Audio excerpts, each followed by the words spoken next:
I'm Barbara Rimkunis, and this is your Exeter History Minute. We're coming to you today from the vault at the Exeter Town Clerk's office. We elected our first town clerk, John Leggett, in 1649, so it was important to get permission from our current town clerk, Andrea Kohler, to tape here. Records of the town of Exeter go back to the early scribblings of our founder, John Wheelwright. We've previously shown the Wheelwright Deed, which was an agreement made between the Englishmen and the native Squamscots, clarifying the rights of both groups. But what about the English who came here to live? What type of government did they create when they got here? To find out, you have to look at these early records. They're unhelpful in that they don't tell us much about the individuals who lived here. There are notably no women or minor children listed, nor do they tell us what people did for a living, who was a carpenter, who was primarily a fisherman, that type of thing. But what we can get from them is how they divided up the land. Most of the early entries are lists of land appropriations.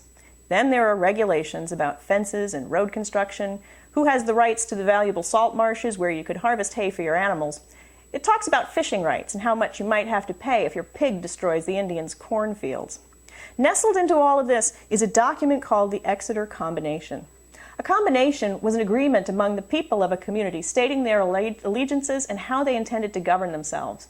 In Exeter, the combination was written a year after the Englishmen first arrived. The date on it says it's the 5th month, 4th day of 1639.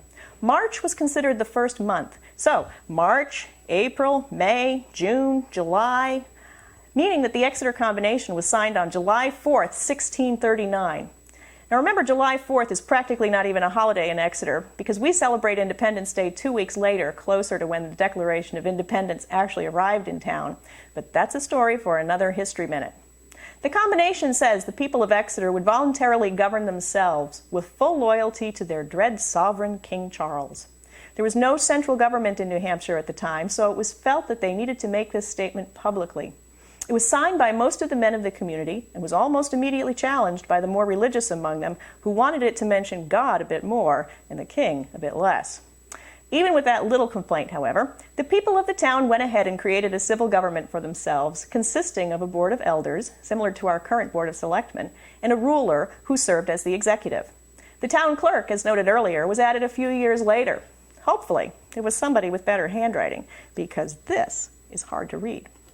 For more information about the history of the town of Exeter, New Hampshire, or to become a member of the Exeter Historical Society, contact us at www.exeterhistory.org.